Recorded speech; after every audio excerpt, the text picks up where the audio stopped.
Welcome back to The Explainer. Today, we're diving into what I like to call a fascinating biological detective story. It's a mystery that has probably frustrated literally millions of people, maybe even you at some point in their lives.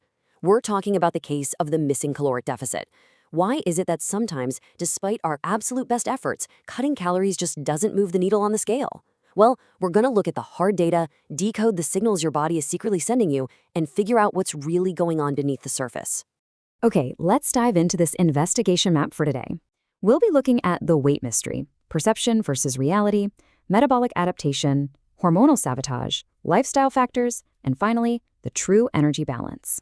First up, Section 1, the weight mystery, or the contradictory reality we often face. So there's this universal, incredibly frustrating phrase we hear all the time. Translated, it's basically, I eat so little, I'm constantly on a diet, but I just don't lose weight. Now, from the outside looking in, people usually view this with a lot of skepticism, right? They kind of assume it's an excuse. But here's what the science actually tells us. We have to validate this frustration. According to our source material, this isn't a lie. In so many cases, it's a well-documented, multifactorial reality that is grounded completely in physiology. So I want to ask you this directly. Is it really just a lack of discipline, or is it biology? For decades, society has pushed this idea that weight loss is purely a test of willpower. But today, we are going to totally challenge that myth. Because while sure, discipline plays a role, human biology is this incredibly powerful, complex machine. And it's designed to keep you alive, which means sometimes it's literally fighting against your own weight loss goals. Moving on to Section 2, perception versus reality, taking a look at human tracking errors.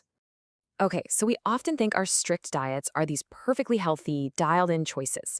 But the hidden reality, it's often quite different. Studies consistently show that we humans just naturally underestimate our intake, and we totally overestimate how healthy our diet actually is. It's human nature. We completely forget those small, uncounted snacks, the caloric drinks, or the hidden oils used in cooking. Or maybe we just miscalculate our portion sizes. Basically, these are invisible calories that just slip completely under our radar. Now, what's really interesting about this slide is just how tiny those tracking errors actually need to be. We aren't talking about massive binge eating here. A daily miscalculation of just 200 to 500 calories, which, let's be honest, is incredibly easy to do with just an extra splash of olive oil and maybe a small handful of nuts, is completely enough to erase a fat loss deficit. No joke.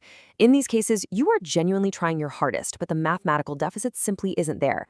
Let's jump to Section 3, metabolic adaptation. This is where your body acts as a survival machine.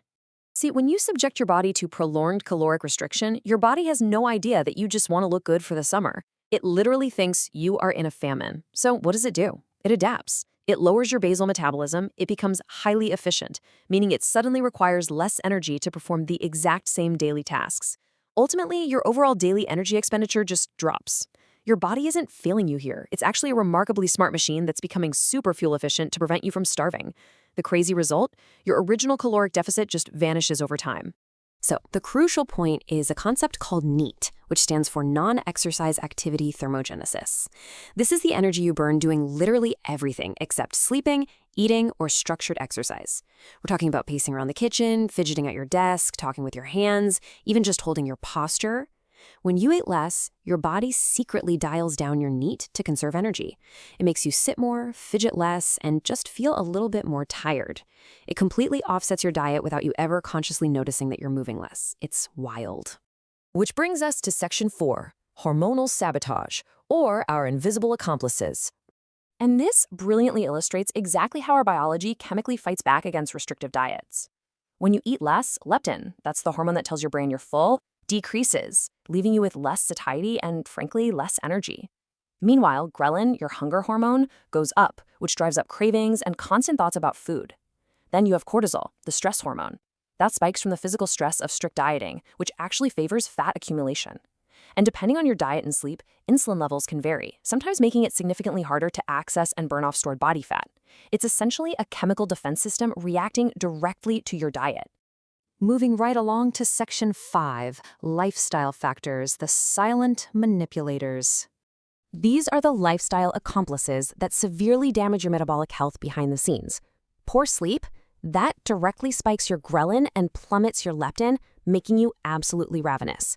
Chronic stress constantly elevates that fat-storing cortisol we just talked about. And if you're eating less but not getting enough protein or lifting weights, you're going to experience muscle loss, which actively slows down your metabolism even further. Throw in poor diet quality, like eating ultra-processed low-satiety foods, and you'll be constantly battling hunger and poor caloric control. You guys, these aren't just psychological weaknesses. These are heavy physiological roadblocks. Let's move to and see how this builds into what is known as the efecto rebote, or the yo-yo cycle. Step 1, you go on a highly restrictive diet. Step 2, as we've just learned, your body goes into severe metabolic adaptation. It slows down and shifts your hormones around to make you hungry. Step 3, when you inevitably stop that severe restriction and return to eating normally, your metabolism is still running slow, so you experience really fast, aggressive weight recovery. It's a vicious cycle. Finally, we arrive at section 6, the true energy balance. This is the grand reveal. We really need to abandon this myth of a static balance. The idea that calories in versus calories out is just a simple, unchanging math equation. The reality is dynamic balance. Now, don't get me wrong, weight loss definitely still depends on an energy deficit, for sure. But that balance, it's a moving target. Your body is a highly active regulation system. If it detects low intake, it actively reduces expenditure. If it detects an excess, it stores it. It's constantly adapting to whatever you throw at it. I want you to really internalize this translation. Your body is not broken. It is adapting. If you've been putting in the effort and the scale just isn't moving, I want you to completely reframe how you see yourself. Your lack of progress isn't necessarily a failure of willpower. Honestly, it's just your body successfully doing the exact job evolution programmed it to do, adapting to its environment to keep you alive and stable. I'll leave you with this final, provocative thought directly from our source material. It translates to, it's not just how much you eat, it's how your body responds to it. Understanding this completely shifts the paradigm of how we should approach health. It's all about working with your biology, through adequate sleep, stress management, building muscle, and eating high-quality foods, rather than just trying to starve an incredibly adaptable machine. So, what steps will you take today to actually work with your body instead of fighting it? Thank you so much for joining me on this explainer. Keep learning, keep questioning, and I'll catch you guys next time.